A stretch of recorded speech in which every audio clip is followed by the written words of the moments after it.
What kind of made you have that epiphany of going, I need to have a little bit more direction here? I was getting asked that through my C12 forum, like, what do you want to do? Right. And I really, and I could build business condos and make a good living and retire in a couple of years if I wanted to. My goal has never been to retire. I really want to do as much as I can do in this life, and to be able to build a business and then turn it over to the employees, which is our business plan is to convert the company into an ESOP here in the next probably 2 to 3 years. Right. And it's going to be an employee-owned company. To be able to do that and have a plan for that and have your team buy into that, that's, I think, how you can keep long-term employees. From the business capital of the world, the Big Apple, New York, Middle Tennessee, it says here. Sounds riveting. Of course. This is the Mostly Middle Tennessee Business Podcast, a podcast about Middle Tennessee business owners and professionals. Mostly. That's right. Thank you, Mr. Matt Wilson, for the excellent intro there. You can check his podcast out at the Mostly Marketing Podcast with Matt Wilson. He generously offered to let me borrow his Mostly moniker, and we brought it over to this particular podcast. Yes, this is the Mostly Middle Tennessee Business Podcast, where we talk to Middle Tennessee business owners, entrepreneurs, and professionals about anything that, regarding their business. They're meandering, real conversations. We ask about them, their background, how they got to where they are, what challenges they're having, all that fun stuff. It is a video and audio podcast. You can check us out at MMTBP.com. That's MMTBP.com. Link is there to review us, follow along, and even apply to be on the show if you want. So check that out. I am your host, Jim McCarthy, with JimMcCarthyVoiceovers.com. And today, a man that came down from the north and has built a business here locally that is, I want to say, 5 or 6, 7 years in. 8 years in. Not too far off. Yep. Mr. Dave Craker with Premier Designbuild. Sir, how you doing? I'm doing great. Thank you for having me. Good to have you on. You've been, you're becoming like a local staple. You see your signs everywhere. Anytime you see something that's being erected, like construction going on and dirt being moved and parking lots being made and all sorts of stuff, it seems to have your sign next to it. So congratulations. Well, thank you very much. Spring Hill's been great to us. Yeah, and it's they respond to people who are like-minded and like-hearted. They like people who pour into the community and invest in the community, and you certainly have done that. I mean, you kind of have a corridor carved out. You made a big business park, like a condo business park right off of Saturn Parkway and Port Royal. Yep. In that area, that little nook. And it was amazing because it gave business owners that it fit a nice little niche right in there. Was that the original plan? It was. I've been building since 1987, right? And with moving to Middle Tennessee in 2010, and then really deciding to get back into construction in 2016, I saw the business park as a great way to get connected in the community and build 12 buildings originally. And then we did a second phase, bought the lot next door, and built 15 additional buildings. Well, I mean, a lot of that is also, it's great. It fits a niche because sometimes buying a property is too expensive for a certain size business. And you kind of solve that problem for a lot of different businesses. They're able to own their building or lease it out for a reasonable rate. Yes. That I love the idea of producing a product that most small business owners can actually buy. Right. The price point for a 2,500 square foot building is in the $500,000 to $600,000 range now. Right. And we do 2,500 up to 5,000 square feet here in Spring Hill. And I think that whole business park was like detail central. Like there were like 5 or 6 different detail businesses, And it's like, it gave them a spot. That's what they needed, Absolutely. A huge variety of different businesses operate out of that location. Couple roofers, a couple people that do jewelry. Woodworking as well. Woodworking. Printing. And pool company. Yeah, all kinds of businesses. A window washing company's in there as well. They used to be part of our BNI. A lot of great business owners, and a lot of them are tenants too. So tell me, we had a lunch, we caught up with each other because we've known each other loosely over the past 5 years or so. Because at one point we were in a business that rented out a building in the park. And we've done some, projects together here and there with another business. And you, like you were saying, you started in the 80s, late 80s, getting into it right around 1987, you said, correct? Yep.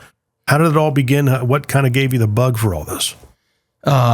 It kind of started with proposing to my wife and realizing I needed to get a real job. Yeah. And what was on the docket at the time? Nothing? The job market wasn't great in in 87, I'd say. I applied for a lot of different kind of business sales jobs, and I interviewed for a construction labor job, and my boss said I was big enough, and the fact that I grew up on a farm, that's all he cared about. Right.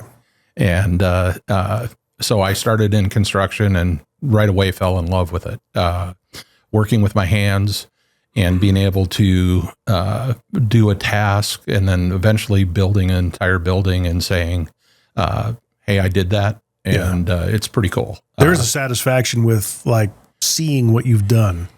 And I'd similar story with mine. I was in the electrical field for, I don't know, from 19 to 21 or so, maybe 2 or 3 years. And I knew at that time I wanted to get into radio. And for years I spent, a majority of my adult professional career in radio. But with this last group that I worked with, they would do Habitat for Humanity days. So all of us as a station would go out on a site and start doing this thing that, I remember doing in another life. But I'd forgotten at that point how great it felt to walk away and look at something and go, we built that. Yeah. That's cool. It's a wonderful feeling. Yeah. And it's just something that if you do it well, you can be extremely proud of. Right. Right. So you started up north in the Detroit area? Is that No, Madison, Wisconsin. Madison, Wisconsin. I was thinking Michigan or Wisconsin. Yeah. They're both shaped similar. Yeah. In a way. So, a lot of lakes. Yeah. A lot of lakes. So, I mean, what's it like doing construction up in Wisconsin, especially with the winters and everything? It's not fun. No, it's similar. It probably equates more to summer here. Yeah. Because in the summer here, it's extremely hot and humid, right. And that affects the kind of work you can do and when you can do it. Building in the winter in Wisconsin, you can adapt and build all year long. You just have to schedule and plan accordingly. A lot of times we would put up an entire building structure and then come back in, pull out the frost inside the building, and then pour the concrete slab on grade. Right. And you can still build. It's just a little bit different process. Well, you can always bundle up in those situations. Absolutely. And that's because I worked in Connecticut, I completely understand where you're coming from to a certain extent. It wasn't a refrigerator that it is Wisconsin, but Connecticut and New York, we certainly had our doozies of winters. But when you're twisting wire nuts in 15-degree weather, and you have your hands get so dry that the edges of your fingers start to split. Yep. That ain't fun. Yep. That is not fun at all. Yeah. Been there, done that. Having grown up on a farm, the udder balm is a great salve that you can put on your fingers to keep that from happening too much. Well, in the construction industry, you not only in that particular part of the country, you can, like I said, you can bundle up, and you got the physical activity that keeps you warm. Absolutely. Right? Yep. Down here, like to your point, In the summer, there's only so many clothes you can take off. It's a t-shirt and jeans and work boots, man. Yeah. You can't wear. Do you allow your guys to wear shorts or no? We do not. Yeah. More of an OSHA process just to keep them safe out there. And there's nothing like wearing soggy, wet jeans in 95-degree weather and humidity. Yeah, absolutely. What was one of the days that even though you said you got into it and you loved it? Because it was physical, you were working with your hands, you could see what you were doing. Every job has the moment where you have a day where just screw this, I want to walk away. Do you remember a day like that early on? Probably the hardest job, or one of the hardest jobs I ever had, was really the first week I worked. Yeah. I was given the task to knock through an old railroad depot foundation in downtown Madison, and given a jackhammer, sledgehammer, wheelbarrow, shovels, and worked by myself for better part of a week and knocked down that wall and loaded it up in the dumpster. And I got done with that. And my supervisor at the time said, well, if you can do that, you pretty much can do anything in construction. And having grown up on a farm, you have to do chores that some are not fun, but you have to get them done. Yeah. And to me, it was very similar. Well, I'd imagine that, you're banging away at that for a better part of a week. That's a workout, man. Absolutely. Most people do that to themselves every morning, with weights and stuff like that. I do that now. Is that what you do? Yeah. My wife and I work out with a personal trainer 3 days a week. And, I don't get the chance to work out in the field too much anymore. No demolition or anything like that? Not unless I've got a project to get done around the house for my wife. Right. Well, you're not doing too many, retrofits or renovations. You're building from ground up. Premier Design Build is a design build company where somebody comes to you, hey, I want this. You help them along the process to get it done and erected. Yeah, and I would say Spring Hill is probably a market that's grown so much. There's just not a lot of buildings to retrofit, but like Groove Life's building in downtown Spring Hill was definitely a retrofit, and it was a great project to take an old rundown building and make it look like it does today. Yeah, so those of you listening, if you go into Groove Life, which it does have a retail section, you can go in and buy their products right off the street. You'll see the handiwork of Dave and your team.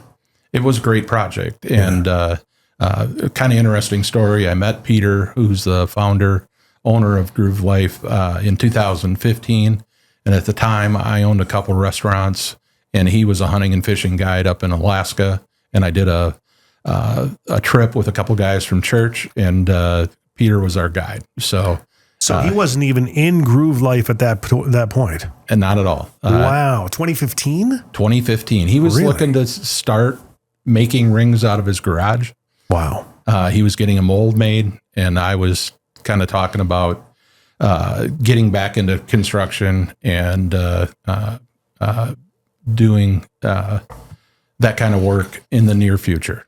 Restaurants are, that's an interesting business, because I think I would choose construction all day long over restaurants, which I guess is what you did. I did. I mean, I love parts of the restaurant world. I owned Culver's of Franklin. I put that together, and it was a great experience. I loved the customers. But in the restaurant world, you're doing the same thing over and over 1,000 times a day. Yeah. And with construction, you're building a building for 6 months, 9 months, designing it for almost that same time. And it's very enjoyable to go through that process. There's so many variables. So many variables in construction. You're dealing with different types of personalities, different municipalities, inspectors, all that kind of stuff, the permitting, and how that, do I have to go through the county? Do I have to go through the city? All that stuff. You guys handle all that, right? We do. Yeah. Our business model is we want to be the single point of contact for our customers. Right. I built, I think, every way you can build a building on a contractual basis.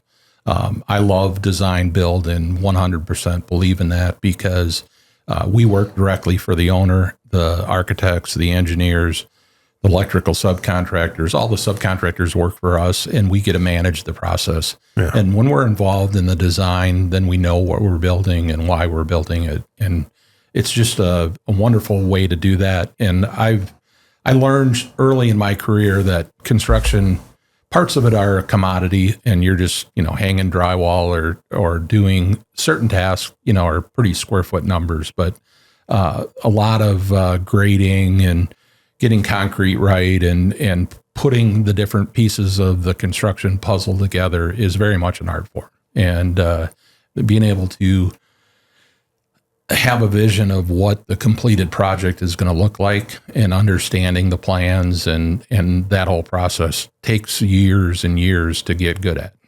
It really does. Like anything else, you got to put your 50,000 hours in to become a master at anything. And I think that's just the start.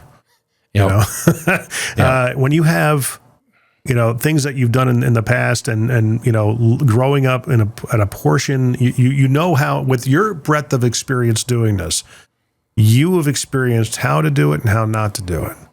What are some of those experiences like up in Wisconsin prior to moving down here that we talked about even at lunch that time? There was a couple of different stories that you had kind of loaded up where you knew how not to do things and how, okay, now I want to take bits and pieces of how, when I have my own thing, this is how I'm going to do it.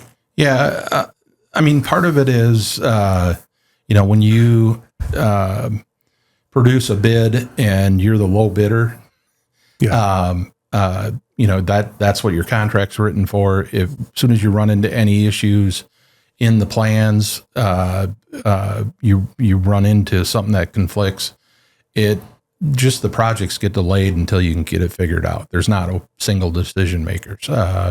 And I love the ownership and responsibility of being able to, when you have an issue and in life, nothing is perfect, and you're going to have to come up with the best solution and represent your client and their business as well as you possibly can. Which is, it goes for pretty much a lot of different businesses out there. Getting all those hours. What was, moving down here, what were some of the challenges that were kind of evident when you started getting into construction down here versus where you came from? Yeah. Having been a young man when I started in the construction industry, and kind of growing up in that and starting my own company in 94, I knew everybody. Yeah. When you move to a new part of the country, your biggest challenge is you can have a good resume, and you can have a lot of experience, but until you can prove what you can do, people will not always take a chance on you. Right. So building that relationship and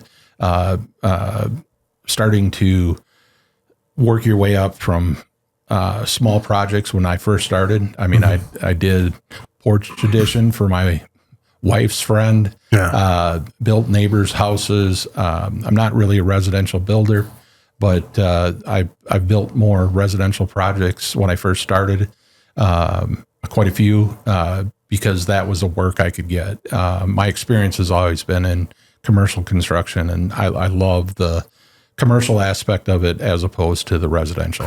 So getting down here, you couldn't just pick up, there was no overlap. You had to pick up and, like you were talking about, to your point, make sure that people, they had to know who they were buying into. And the same way with the subcontractors. Yeah. Oh, really? The people you were hiring had to buy into you as well. Well, and you also had to vet them, in learning who could do a job. It seems like in the South, the common phrase is, I know somebody that can do that. Right. And a lot of people hopefully they'll show up. Absolutely. Yeah. But can they do it well? Yeah. And can they staff it well? And construction just overall has a horrible reputation for finishing jobs on time and on budget. And, most people don't have the experience to know, I've got these 10 jobs. Those 10 jobs add up to 10,000 hours. I've got 3 guys that work for me, and I've got to get those 10 jobs done in the next year. Yeah. The math doesn't work on that. And, you can, if you manage your business well and understand that process, it can be well. But a lot of construction subcontractors, and even I would say GCs and stuff, a lot of them come from a craft background. They're really good electrician. Doesn't make them a good business owner. Amen. Because I mean, that's like the, I think you and I talked about the E-Myth, the book. Excellent book. Yeah. The entrepreneur, the manager, and the technician. Yeah. Because that happens a lot in the trade spaces. Guys will get out there, they're working for somebody else. And well, why should I, make an hourly wage when I can take everything that's billable and keep it for myself? Well, no, you find out quickly that's not always the case, because you got all the other expenses that go along with it. You've got to do the job. And then when you get home, you got to do all the paperwork. You got to do all the invoicing and figure out the taxes and the bookkeeping and all that stuff. And when you don't have that support built in, it's a grind. It can overtake your life. Yeah. That's why I say the car business is like the best business. It's not the best, but it attracts a certain type of personality of an entrepreneur. But hopefully they're an integrous entrepreneur, but you're pretty much working for something. It's about as close to being in your own business without having the headaches of being in your own business. Yeah. You're just handling marketing and sales at that point in that business. Does your garage door sound like this? If it does, it's screaming for help. Call Incredible Doors, 931-348-DOOR. We're making garage doors in Maury and Williamson counties work better, sound better, and, well, spring better. We just make them incredible again. Incredible Doors in Spring Hill. For when your door's springs break, you need remote reconnections, opener installation, or just about anything to do with your garage door. Go to IncredibleDoors.com or call 931-348-DOOR. Follow us on Facebook for specials on maintenance visits, keypads, and other items. 931-348-DOOR. When did you feel like you had lock on the experience in your field? Like you're talking about, hey, this I can just tell by looking at these plans, this is going to be 10,000 hours. When did you have that moment of I just know? I don't know if there's a moment, but probably if I look back over my career, I sold my business and became a regional office in Wisconsin in 2005. Mm-hmm. And to me, I knew what I was doing extremely well at that time. I guess I'd been in construction 18 years. Yeah. And I knew what I knew because I kind of built my company to be a little bit bigger than the original company that I started with. But I didn't know how bigger companies worked. And I kind of took that as an opportunity to start working for Keller in Wisconsin, a 200 employee company. It's kind of like their equivalent of a league company, right? Yeah. A much bigger company, which, people are much more specialized. There's one person that does the purchasing, and they're buying, instead of a load of lumber from a lumber yard, they're buying train cars full of lumber from wholesalers. And it's just to be able to see how a big company works. And that's my goal with Premier Design Build is we're gearing up to be $100 million a year company. Mm-hmm. And our goal is to do that by 2030, which is some pretty extreme growth. But I think we've got a good core team to be able to do that. I hired a COO to kind of handle the day-to-day business operations so I can really just focus on construction and building the team of project managers and being involved in the sales part of our projects. But even knowing those types of things, when you like to be in business and to know when you're hitting mile markers is something to know. Yeah. You know? Did that come along with working from a big company in Wisconsin? Just seeing it? Yeah. I think it's really, running a business is a lot like your life. Yeah. If you're not always learning, you're not growing. Yeah. And I still learn stuff all the time. try to read quite a bit, and good for you. Read and listen to podcasts, listen to books. It's kind of been a passion of mine, and trying to always get better. But I really think if you can be in a business for 21 years, you've kind of experienced most of the ups and downs that the economy is going to have. Yeah.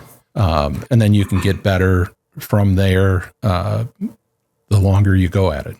Well, I guess you're going to get good at anything by proxy the longer you stick to it. But I think a lot of that, not the hubris, but humility has got to be there. Like you said, there's an old adage that I heard back in the car business that when you're green, you grow, when you're ripe, you rot.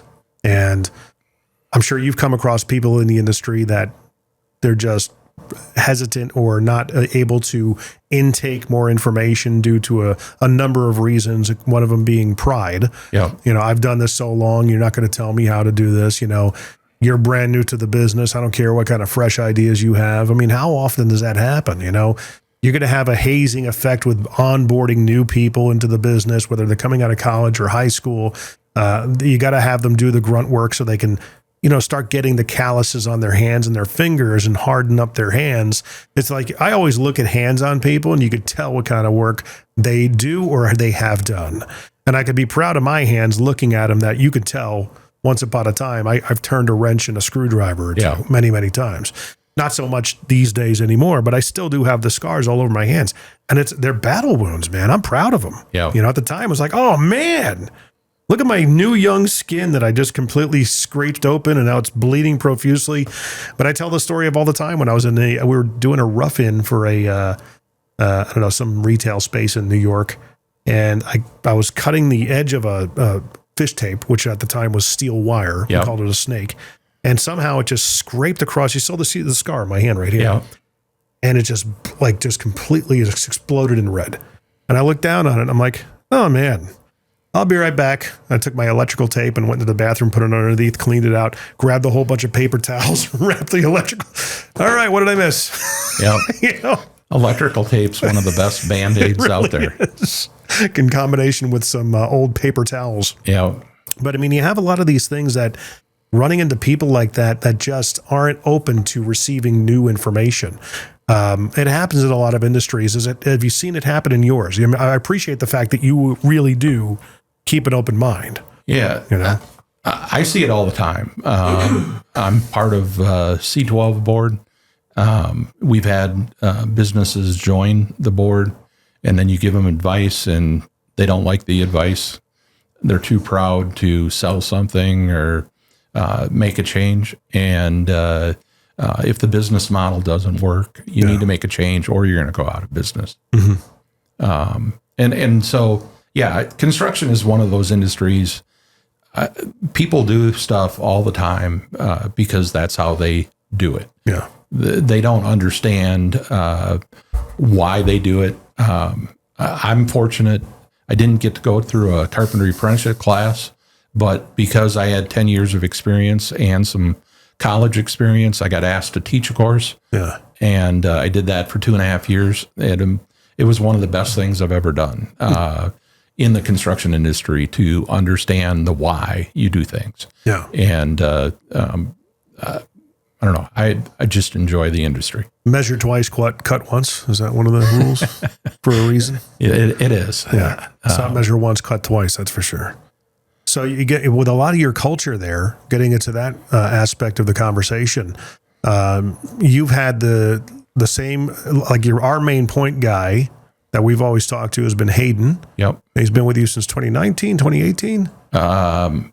He started, I think, September will be starting his 8th year. 8th year with you. Yeah. Wow. So, yeah. So he was there with you since the beginning, practically. Yeah. I started interviewing him before I closed on the land for the business condo development. Yeah. And we agreed to work together. And I said, I'll have you start the day I close on the land. Because that means I've got the money. And I've got enough for you to do. Right. So, and he's been great. Yeah.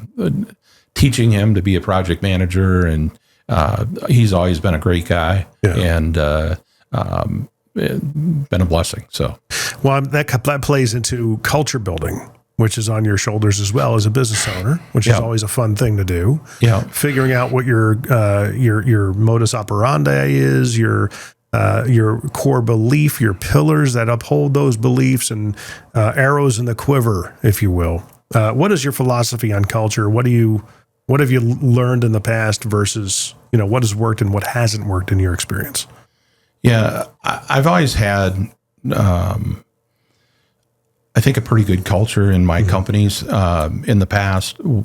One of the things I've really experienced in the last year and a half with a COO is defining those, writing them down, putting them up on the wall in the business, and then evaluating your team on that culture. Like our number one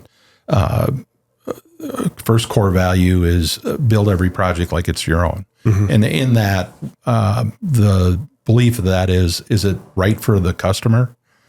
Is it right for the customer's company? Is it industry right? Is it good for PDB? And then ultimately, is it a good decision for me? And, like trying to have good core values, but then managing to those core values. And if somebody doesn't fit your core values, the reality is they need to go find another job. Right.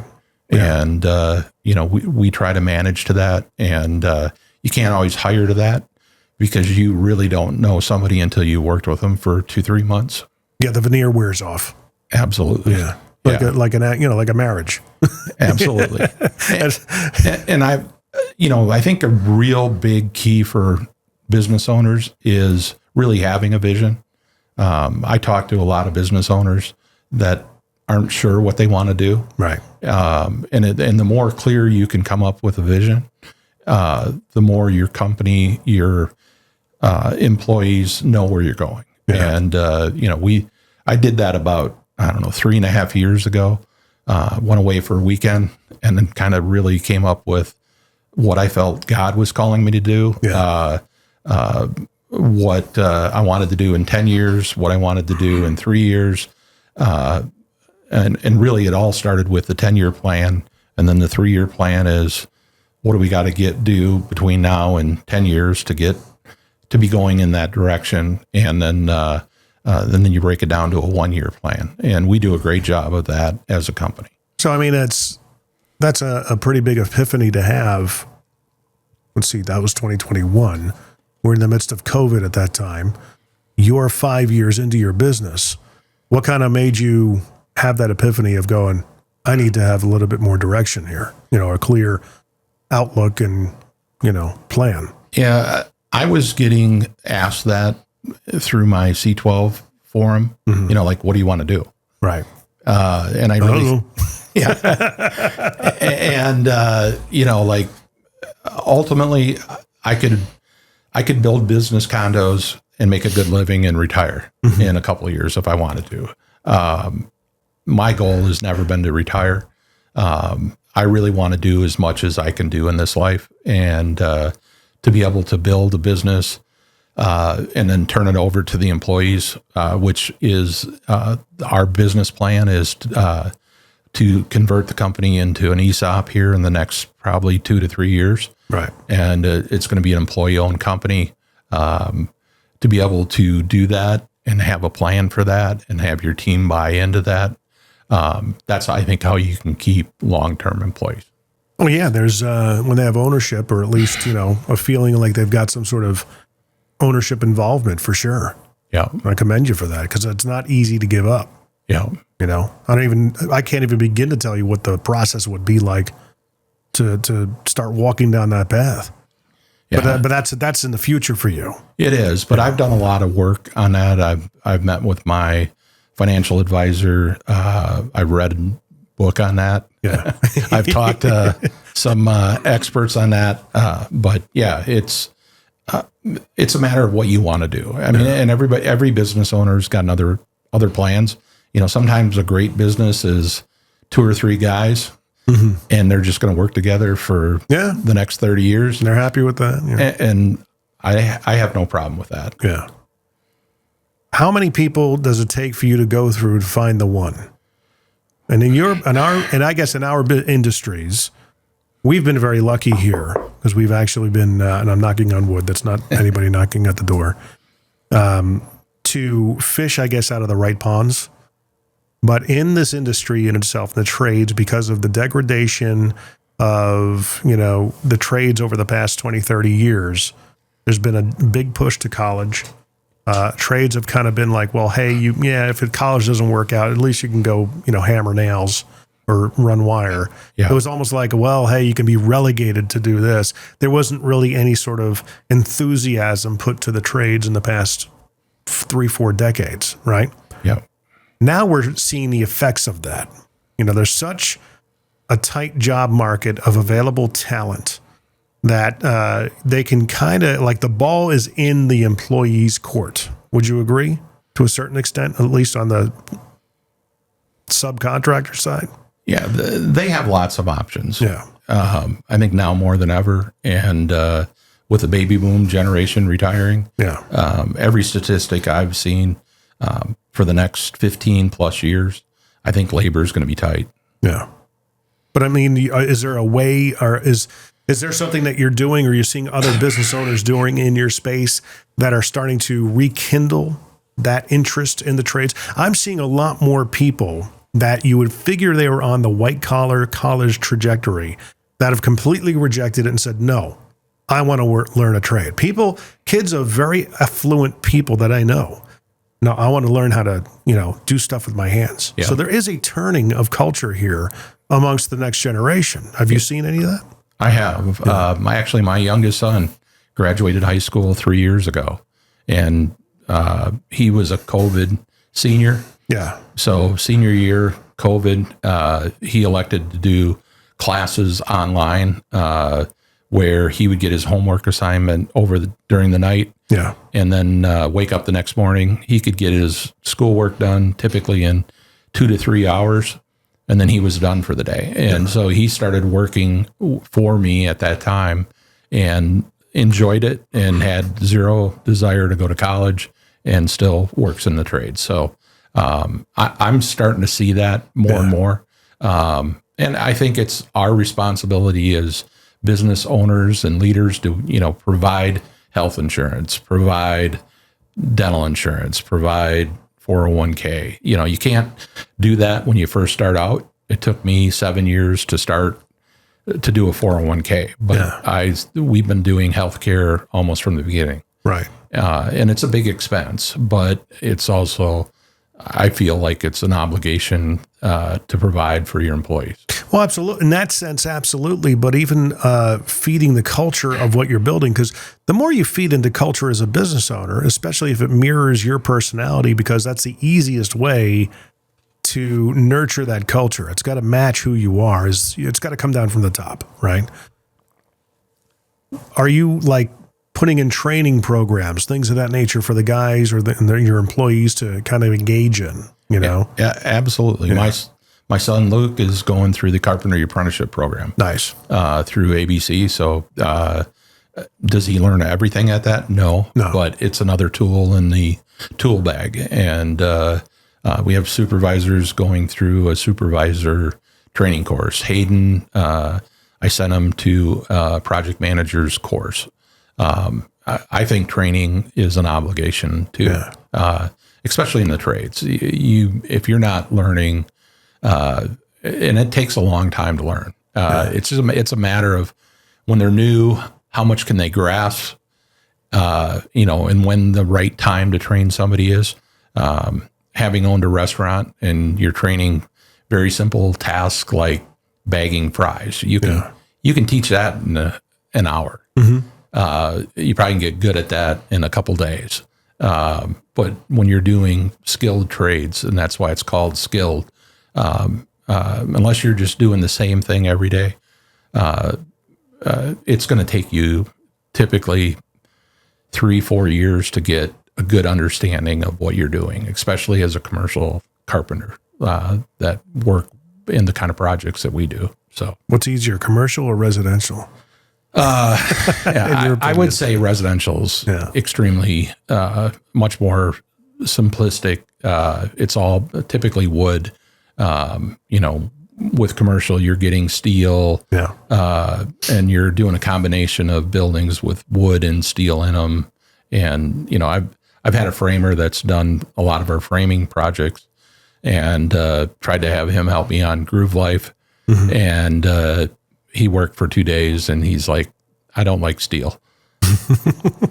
And so then I ended up having to pull my guys off of some other work we were doing to finish their framing on the job. So what are some of the challenges that you've had and are having currently? Like, I would imagine that I asked before, I don't think we ever answered the question, how many, because a lot of your people, they're not, the people that you work for you, they're not, occasionally they're doing some of the direct work, but mainly you're hiring out to the subs, right? Yeah, right. For the most part, but everybody that works out in the field, which currently I think we have 4 or 5 guys that do that. They've poured concrete, they've framed walls. They'll put plywood on the building. I mean, they'll do hang doors, set door frames. So they do work. They're learning to be better supervisors. So we've been kind of focusing for probably the last 6 months. Right. So it's like the rule is just because you're a supervisor doesn't mean you get to sit in the job trailer and looking at prints and hanging out drinking coffee. Yeah. If you have an opportunity, because on the site they're the boss of the job, and they have to still create the culture of being a good boss to the subs. Yeah. You know what I mean? Because that's a subculture in a way. Yeah. And it's like, oh my gosh, how many more balls can we juggle here? Yeah. Because I never thought about it that way. I remember actually working for the company I worked for in Connecticut, and we had our favorite job guys, the supervisors. Yeah. And some of them we loved, some of them like, oh, we don't want to work for that guy. He just sits in the trailer he sits in his truck all the time. Yeah. Yeah. We did a job here where we were doing a lighting change out up at an old time pottery up in Parma, Ohio. It was over 500 lights.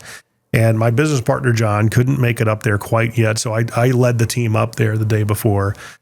And the second day, I just kind of lined the guys out. I was, just seeing what was going on, getting my bearings. And I went to go pick John up at the airport. And we both get back there. And it's like we were saying that the amount of progress that was made in the time that we started that morning to early afternoon was like, oh man, this is not going to time out like we expected. So he and I we found lifts, got up there, and I started, plugged myself in, started wiring in lights, and he was running the wire. I was putting the lights in. You just do whatever you have to do. Yeah. And they see that. Yeah. No, I still enjoy and would prefer to work in the field. Really? I'm a carpenter at heart. Yeah. But I'm good at putting projects together and asking questions and trying to figure out, is that the best way design to meet our clients' needs? Right. And I'm always looking at that on every one of our projects. So, well, you always still can jump in. I mean, time to time you do. Oh yeah, absolutely. You own the place. You can do whatever you want. Yeah. No, I in the last month, I've poured a footing, did a little masonry work, for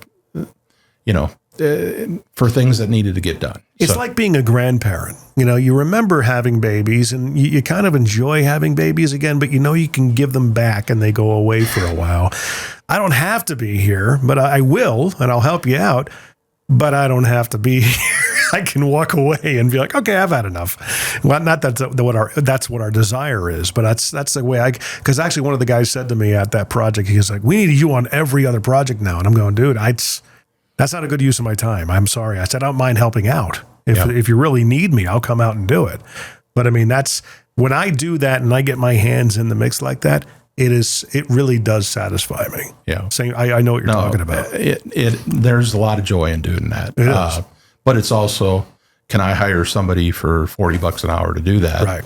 And I can make a lot more money for my business doing other things. It's almost like I did a job up in North Nashville. We replaced, I think it was about 90 lights, and it was just, working off of a lift, moving it around. I just plug my earphones in, listen to my podcasts, and do my repetitive work. And it's almost, I look forward to it. Yeah. And at the end of the week, I'm typically, okay, I'm good. I'm done. Yeah. So let's go back to what I'm normally used to doing. What is it? I always talk a lot about half 2 years versus get 2 years. A lot of people are in their half 2 years, even up to the end of life. A lot of people just didn't plan to get to their get 2 years. We have to do the things that we're doing. There's no other option, but we're working to hopefully get to the point where we could say, okay, now I get to do the things I want to do, whatever that may be.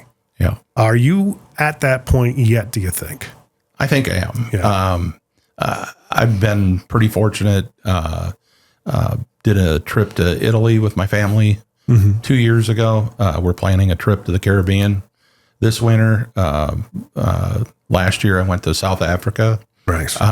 Went to Canada fishing this summer. I really feel like I got a great team that runs the business.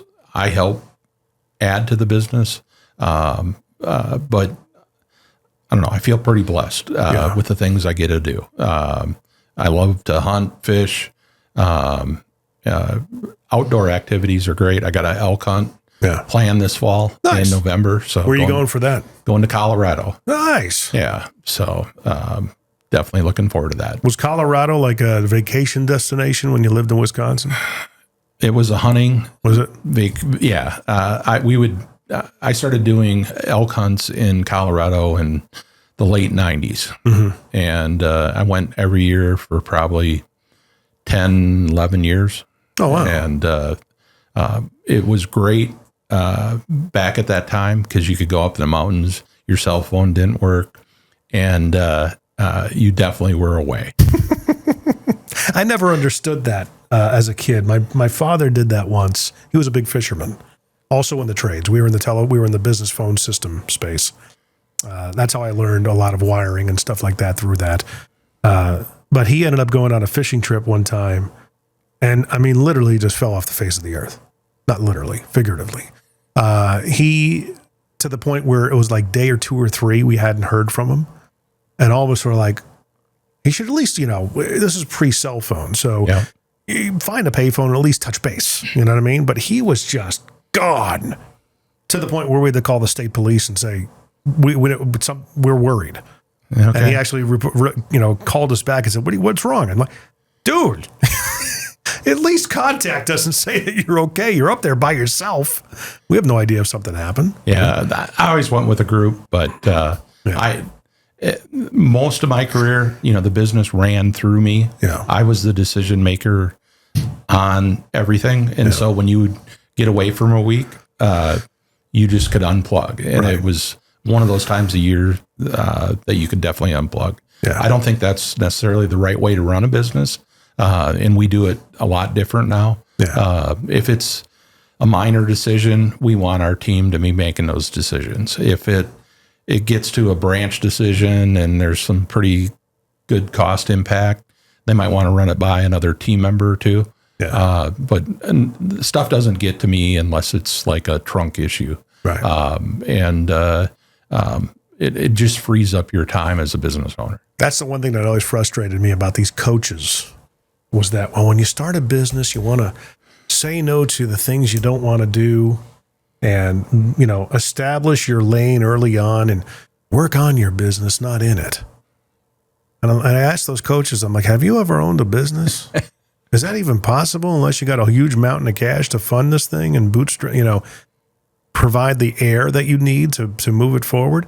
Otherwise, if you're bootstrapping, you got to do it all. No, when you start out, man, you work all the time, and I don't know a way around that unless you really have a good bankroll. Well, I mean, a lot, that's always the problem. And if you have it and it's personal yours, it's that risk aspect because it's personal yours. Or if you have an investor, you got someone else you're beholden to, which is just 6 or 1/2 dozen of another. With a lot of the things I talk a lot about lately with people in their get 2 years, where they have the margin, they have the ability to go travel, live in another state or, a certain time of the year. You still have to have purpose getting up in the morning.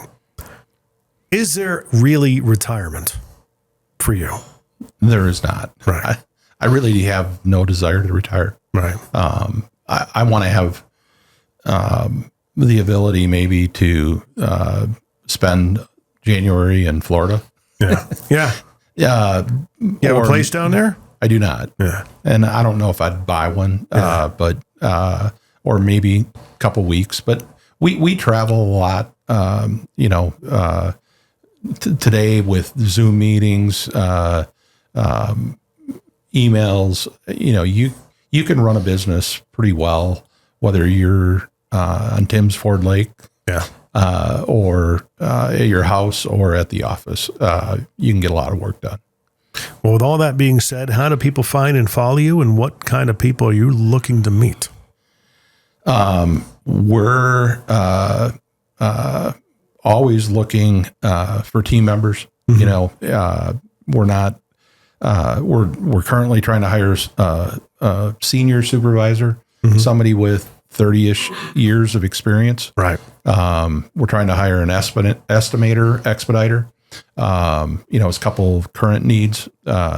Within the next year, we'll probably be hiring additional guys in the field, crew members, and another project manager or two. You can find out more about Premier Design Build at www.pdb for Premier Design Build, TN for Tennessee.com. So pdbtn.com. How many guys you got working for you currently? How many people, I should say? Yeah. I think we have 13 right now. That's pretty good. Yeah. I think this time next year we'll be in around 20, low 20s. So that's really good growth, man. Congratulations. Yeah. Well deserved, because, you got over that hump of 5 years. I think I've been hearing a lot of businesses, that's the measuring stick or the mile marker of when you know you got something. It's about 5 years in. Yeah. And it's interesting how it always plays out that way. Yeah. No, it takes some time and to put a team together, understand your business and the process. And I feel fortunate. I got to start a construction company twice. Once in Wisconsin and once in Middle Tennessee. Well, I think you're definitely onto something. I think you found your niche. Yes. So thank you. Well, with all that being said, check them out at pdbtn.com. Similar website as us almost. Here, PDBTN. All those details will be in the description. And, of course, go to MMTBP.com. How many letters can we say at once in a 30-second span? That's pretty much it. So the Mostly Middle Tennessee Business Podcast.com is all those things, all those links that you can find in there. Please follow, like, rate, subscribe, share, all that fun stuff. Mr. Dave, thanks for coming out, pal. Thank you.